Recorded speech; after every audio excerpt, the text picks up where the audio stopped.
Hello my dear student, hello hello hello. আমরা nucleophilic প্রতিস্থাপন বিক্রিয়া পড়ছিলাম, তাই তো?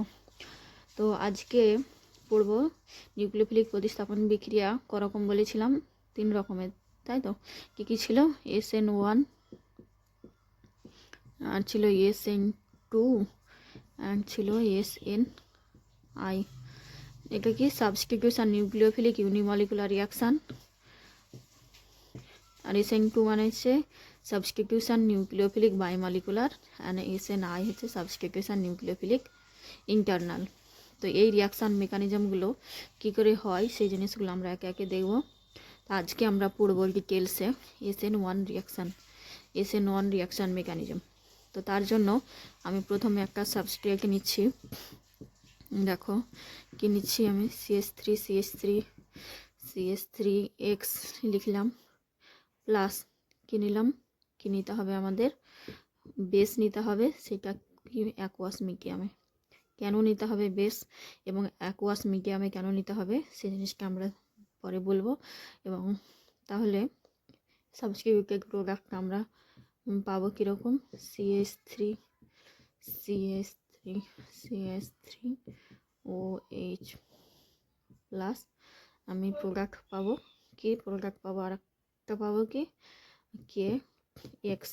KX যেটা নেব সেরকম আমি প্রোডাক্ট পাবো KX।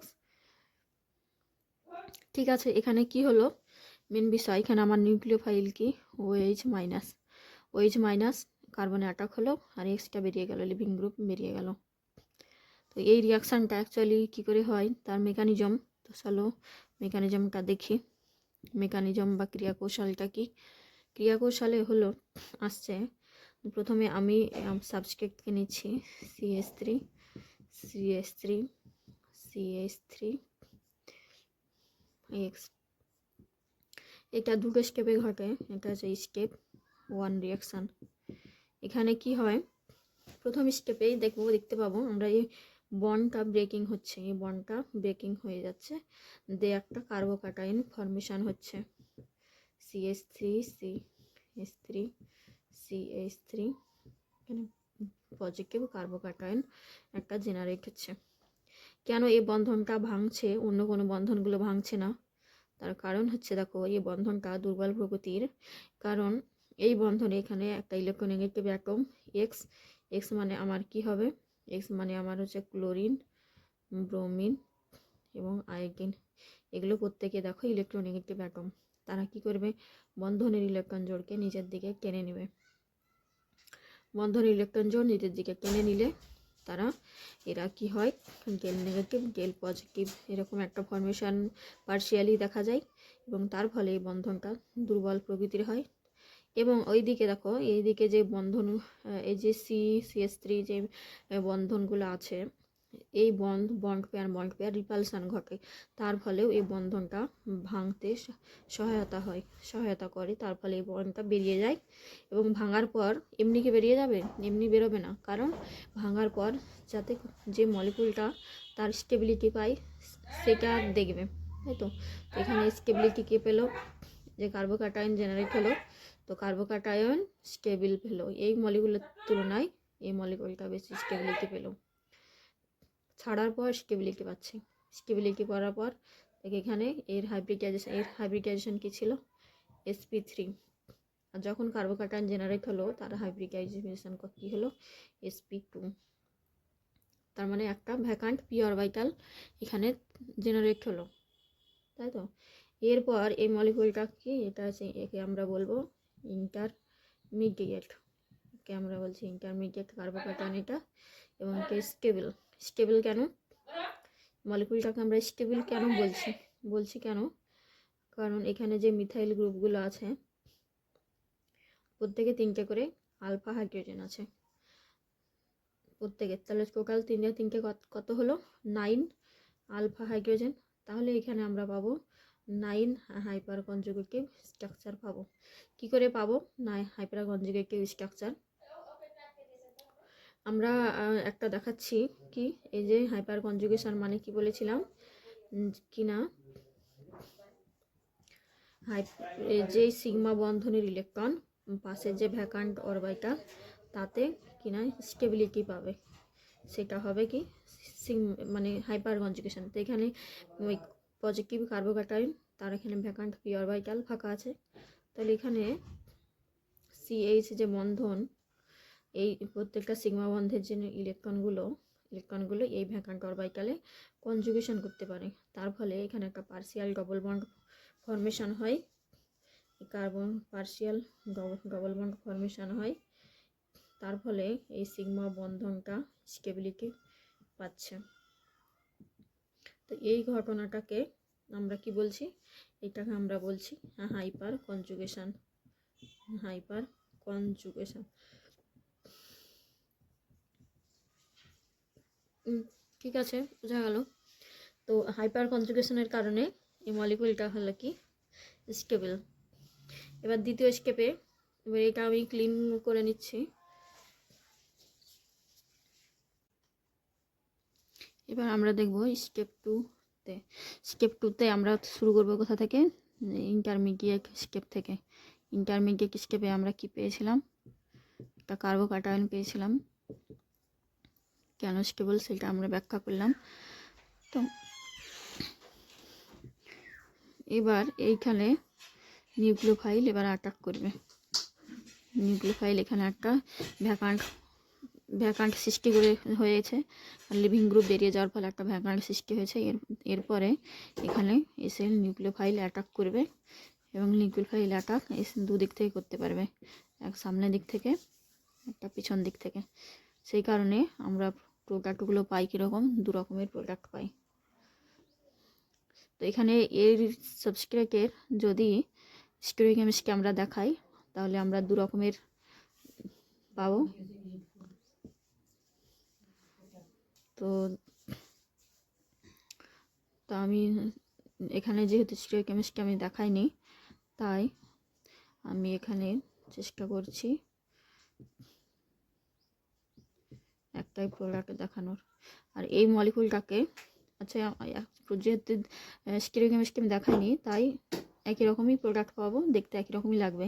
এবার স্টিরিওকেমিস্ট্রি যদি আমি দেখাই, তাহলে আমি চেষ্টা করছি কি এই উপরে যে মিথাইলটাকে সেটা অ্যাবাভ দ্য প্লেন করে দিলাম, অ্যাবাভ দ্য প্লেনের উপরে করলাম, আর একটাকে আমি বিলো দ্য প্লেন করলাম, আর একটা মিথাইল আমার থাকলো প্লেনে CH3। এবার OH যদি অ্যাটাক করে, তাহলে একটা OH থাকবে কোন দিকে, সামনের দিক থেকে, আর একটা OH থাকবে কোন দিকে, পিছন দিক থেকে। মানে সেটা পুরোপুরি ফ্লিপ করে যাবে। CH3OH, CH3, CH3।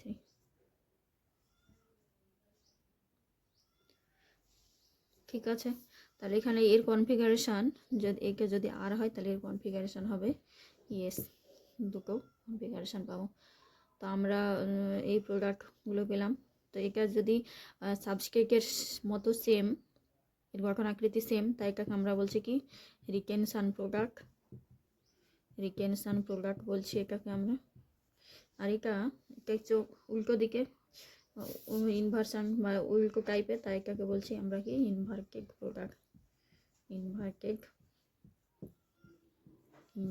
প্রোডাক্ট। ঠিক আছে, স্টেপ 1 আর স্টেপ 2 দেখলাম। এবার আমার রেট ডিটারমাইনিং স্টেপ কোনটা, এবার বিক্রিয়ার রেটে যদি দেখি, রেট আমার কি হবে, রেট প্রপোর্শনাল টু, সব থেকে সেই প্রথমে ফার্স্ট স্টেপে কি দেখিয়েছিলাম আমি, যে বন্ধন ব্রেকিং ঘটছে। কীরকম বন্ধনের ব্রেক হচ্ছে, তো আমি দেখানোর চেষ্টা করছি। ফার্স্ট স্টেপে তো আমরা এরকম দেখেছিলাম, সরি CH3 বিআর এরমভাবে ভাঙছিল। তো এই স্টেপটাই খুব স্লোলি ঘটছিল, তাই সেই জন্য এই স্টেপটাকে আমরা বলবো স্লো স্টেপ। তাহলে এই স্লো স্টেপে হয় আমরা ডিটারমাইনিং স্টেপ। তাহলে স্লো স্টেপে কটা মলিকুল অংশগ্রহণ করছে, একটা, তাই আমরা সব অনলি নেব কি সাবস্ট্রেটের কনসেন্ট্রেশন। তাহলে রেট যদি বলতে যাই rate equal to K into subscript, rate equal to K into subscript. ঠিক আছে, এবার রেট আমরা মেকানিজম দেখলাম আর রেট দেখলাম, তাই তো। রেট ইকুয়াল টু পেলাম কি কে ইন্টু কনসেন্ট্রেশন অফ সাবস্ট্রেট, তার মানে সাবস্ট্রেটের কনসেন্ট্রেশনের উপরে অনলি নির্ভর করছে। এবার কিসের উপরে রেট প্রভাবকারী বিষয়সমূহগুলো কি কি, যাতে ফলে রেট কখনো বৃদ্ধি হবে বা কখনো হ্রাস পায়। আমরা এখন ওই বিষয়টা জানবো, রেট প্রভাবকারী বিষয়সমূহ। রেট প্রভাবকারী বিষয়সমূহগুলো আমরা এখন জানবো, বিষয়সমূহ সেগুলো কি কি। তাহলে 1 নম্বর আমরা দেখি, প্রথম স্টেপে আমরা দেখেছিলাম কি অ্যালকিল হ্যালাইডের এক্স, এই বন্ধনটা আমার ব্রেকিং হয়েছিল। তাহলে এই বন্ধনটা ব্রেকিংয়ের মাধ্যমে আমার রিয়াকশানটা শুরু হয়েছিল, CX বন্ধন। তাহলে এই বন্ধনটা যত দুর্বল প্রকৃতির হবে যত বড় হবে তত ভাঙতে সুবিধা হবে। তাহলে আমি এক্সকে যদি আয়োডিন ব্রোমিন ক্লোরিন এই হ্যালোজেন অ্যাটমগুলো নিই পরপর, তাহলে আমার সব থেকে ভাঙতে সুবিধা হবে কারকে, সব থেকে সুবিধা হবে আই নিলে তারপর বিআর নিলে।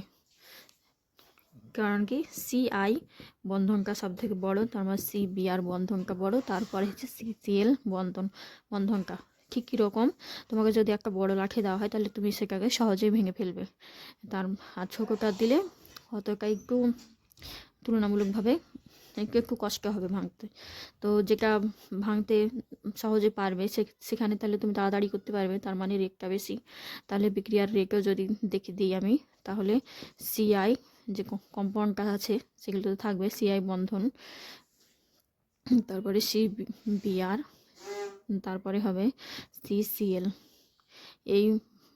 এইগুলো হলো রেট, এটা লেন্থ, CICR রেট, আর বিক্রিয়ার রেট, রিয়াকশান রেট এটা কি রিয়াকশান রেট। ঠিক আছে, তো একটা বিষয় দেখলাম হ্যালোজেনের প্রকৃতির ওপরে, এটা হচ্ছে কি হ্যালোজেন, এটা হ্যালোজেনের প্রকৃতির ওপর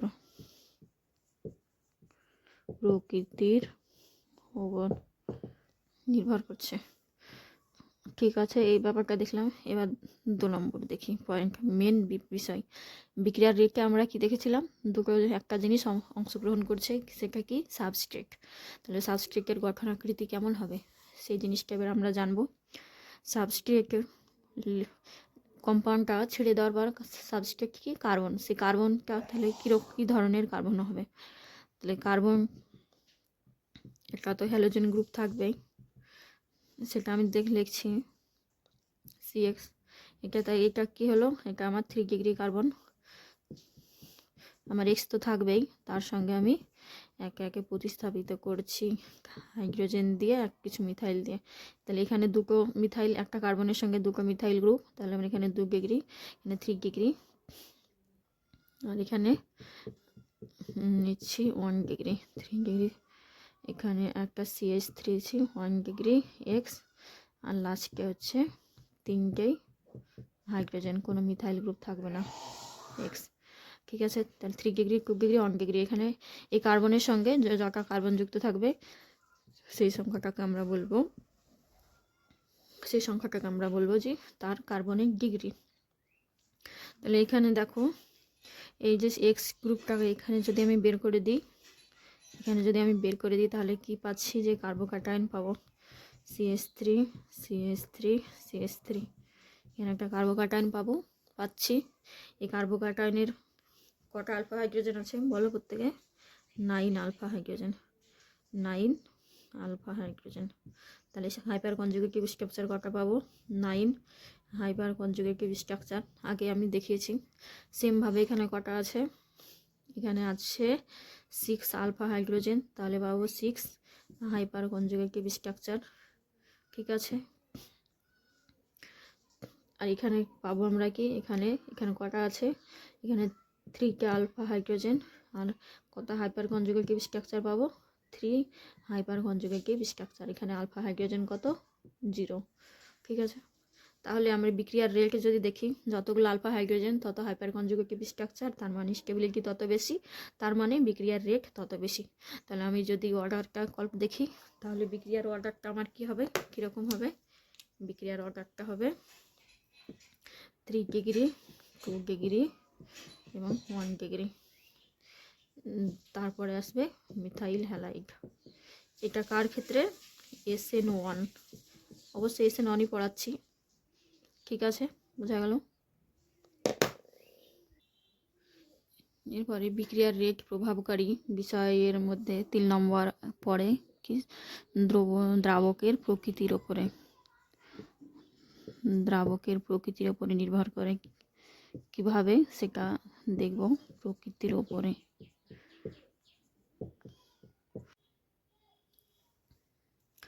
দ্রাবকের প্রকৃতির ওপরে কিভাবে বিক্রিয়ার রেট নির্ভর করে সেই বিষয়টা আমরা দেখব।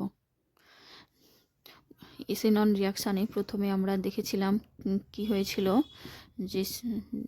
যে CX যে বন্ধনটা ছিল, সেই বন্ধনটা ভেঙে গিয়ে কার্বোক্যাটায়ন তৈরি হয়েছিল, মানে একটা ক্যাটায়ন পেয়েছিলাম এবং একটা অ্যানায়ন পেয়েছিলাম, আর একটা অ্যানায়ন পেয়েছিলাম। এবং এই ক্যাটায়ন এবং এই অ্যানায়নগুলো যদি যে দ্রাবক নেব, সেই দ্রাবকের মধ্যে যদি স্টেবিলিটি পাই, তাহলে আমার বিক্রিয়ার রেট বৃদ্ধি পাবে। তাহলে আমার দ্রাবকগুলোর প্রকৃতি কীরকম হবে, সাধারণত দ্রাবক তোমরা শুনে থাকবে 2 প্রকারের হয়, একটা কি পোলার প্রকৃত দ্রাবক,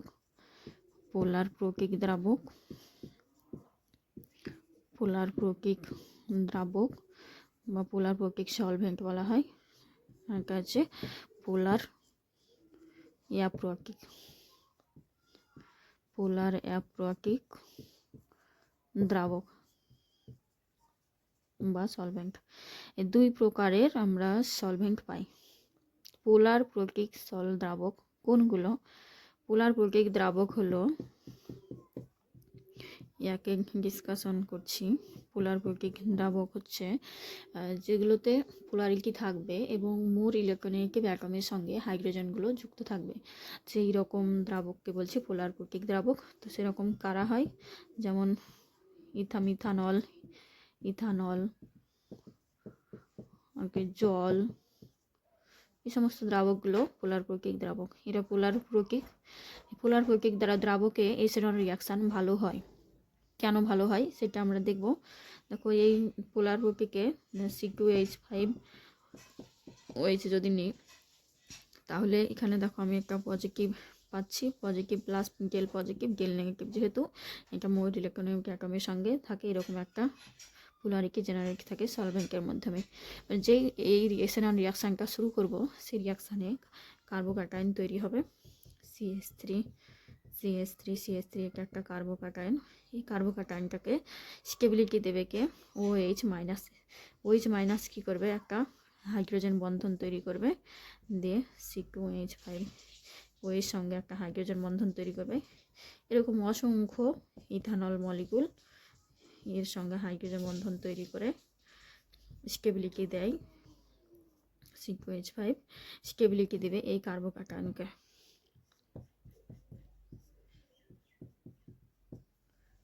ঠিক আছে, তার ফলে দেখো এই মলিকুলটা, যে কার্বোক্যাটায়ন ইন্টারমিডিয়েট পেয়েছিলাম সেটা স্টেবিলিটি পেল।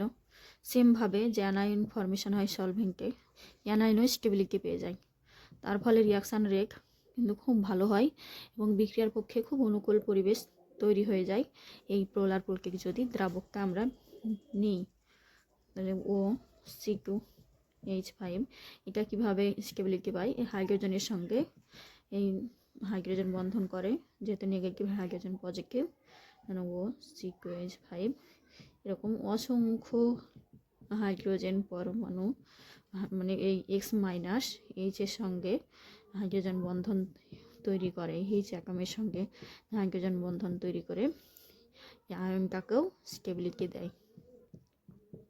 তাহলে তো এটা সব থেকে একটা দারুণ ব্যাপার হয়ে গেল যে আমার অ্যানাইনো স্টেবিলিটি পেয়ে গেল এবং ক্যাটাইনো স্টেবিলিটি পেয়ে গেল এবং আমাদের এসেনন রিয়াকশানের মেন জিনিস যেটা দরকার সেটা হলো স্টেবিলিটি অফ কার্বোক্যাটায়নের স্টেবিলিটি যত ভালো হবে এসেনন রিয়াকশানের রেট তত ভালো হবে। তাহলে আমরা এখানে দেখতে পেলাম যে পোলার প্রকৃক দ্রাবকে এসেনন রিয়াকশানটা ভালো হচ্ছে এবং কার্বোক্যাটায়ন এবং কার্বোঅ্যানায়নগুলো স্টেবিলিটি পাওয়ার মাধ্যমে এই রিয়াকশানটা এসেনন রিয়াকশানের দিকে ফেভার করে বা চালিত হয়। ঠিক আছে, এই হলো বিক্রিয়ার রেট প্রভাবকারী বিষয়সমূহ। আচ্ছা, পোলার অ্যাপ্রোকিকটা এটা এসেনকিউ রিয়াকশানে আমরা আলোচনা করব।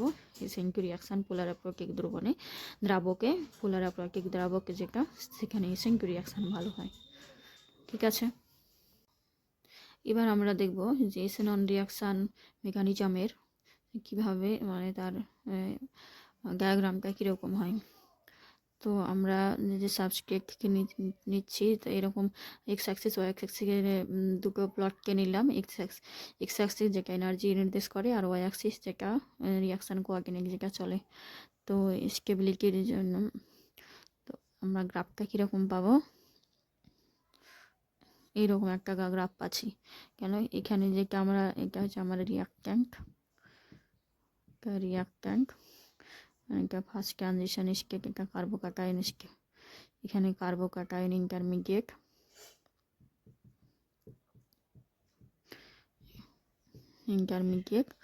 এটা KS1, এখানে KS2 আর এটা হচ্ছে আমার প্রোডাক্ট। ঠিক আছে, তো এটাই হলো আমার এনার্জি প্রোফাইল ডায়াগ্রাম।